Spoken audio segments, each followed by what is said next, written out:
السلام عليكم ورحمة الله وبركاته. إن الحمد لله والصلاة والسلام على رسول الله. أما بعد فقد قال الله تبارك وتعالى: أعوذ بالله من الشيطان الرجيم. بسم الله الرحمن الرحيم. وما لكم لا تقاتلون في سبيل الله والمستضعفين من الرجال والنساء والولدان الذين يقولون ربنا أخرجنا من هذه القرية الظالم أهلها واجعل لنا من لدنك وليا واجعل لنا من لدنك نصيرا. وقال رسول الله صلى الله عليه وسلم: المؤمنون كرجل واحد إن اشتكى عينه اشتكى كله وإن اشتكى رأسه اشتكى كله أو كما قال عليه الصلاة والسلام. অধ্যকার জামিয়া ইসলামিয়া আল ফুরকান ছাত্র কাফেলা কর্তৃক আয়োজিত বাৎসরিক ইজতেমা বক্তৃতা সেমিনারের সম্মানিত সভাপতি, সুদক্ষ পরিচালক, ন্যায়নিষ্ঠার ঝান্ডাবাহী বিজ্ঞ বিচারক মন্ডলী, আমার সামনে উপবিষ্ট বাংলার প্রত্যন্ত অঞ্চল থেকে আগত এক ঝাঁক নির্বাসিত ছাত্র ভাই ও বন্ধুগণ, সকলকে জানাই আমার আন্তরিক শুভেচ্ছা অভিনন্দন। মোহতারাম হাজিরিন, আল ফুরকান ছাত্র কাফেলার পক্ষ থেকে আজকে আমাকে যে বিষয়টি নির্ধারণ করে দিয়েছে তা হলো রক্তাক্ত মুসলিম বিশ্ব মুক্তি কোন পথে। উক্ত বিষয়ের উপর সময়ের সংক্ষিপ্ত পরিসরে কিঞ্চিত পরিমাণ আলোকপাত করার প্রয়াস চালাবো ইনশাআল্লাহ। মুহতারাম হাজিরিন, আজ গোটা মুসলিম উম্মাহ এমন একটি দুর্যোগপূর্ণ মুহূর্ত অতিবাহিত করছে যা পৃথিবীর ইতিহাসে ইতিপূর্বে ঘটানো হয়নি। আপনারা জানেন যে সকল ইহুদি, খ্রিস্টান, নাসারা, বৌদ্ধ সহ সকল বাতিল শক্তিগুলো আল কুফরু মিল্লাতুল ওয়াহিদা এর বাস্তবিক রূপ ধারণ করে বিশ্বের মানচিত্র থেকে ইসলাম ও মুসলমানদেরকে চিরতরে নিঃশেষ করার পায় তারা চালাচ্ছে।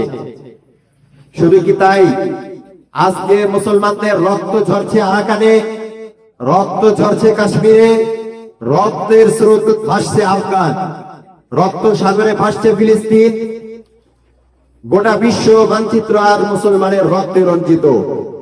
মুসলিম জনপদগুলো থেকে ভেসে আসছে মাজলুমের ফরিয়াদ: রব্বানা আখরিজনা মিন হাযিহিল ক্বরিয়াতিল যালিমি আহলুহা ওয়াজআল লানা মিন লাদুনকা ওয়ালিয়্যা ওয়াজআল লানা মিন লাদুনকা নাসীরা। হে আমাদের পরওয়ারদিগার, আপনি আমাদেরকে এই মাজলুম জনবসতি থেকে বের করেন এবং আপনার পক্ষ থেকে একজন অভিভাবক আমাদেরকে দান করেন এবং একজন সাহায্যকারী পাঠান। আজকে গোটা বিশ্ব মুসলমান নির্যাতিত, নিষ্পেষিত, নিপীড়িত হওয়া সত্ত্বেও আজকে মুসলমান নিজেদের ইতিহাস, নিজেদের ঐতিহ্যকে ভুলে গিয়ে ভোগ বিলাসে লিপ্ত। কিন্তু কেন? অথচ রাসূল সাল্লাল্লাহু আলাইহি ওয়াসাল্লাম হাদিস শরীফের মধ্যে স্পষ্ট ভাষায় বলেছেন: আল মুমিনুনা কারাজুলিন ওয়াহিদিন ইন ইশতাকা আইনুহু ইশতাকা কুল্লুহু।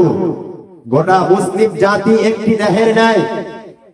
ইশতাকা আইনুহু ইশতাকা কুল্লুহু, যদি তার চোখ আক্রান্ত হয় তার পুরো বডিতে ব্যথা অনুভূত হয়।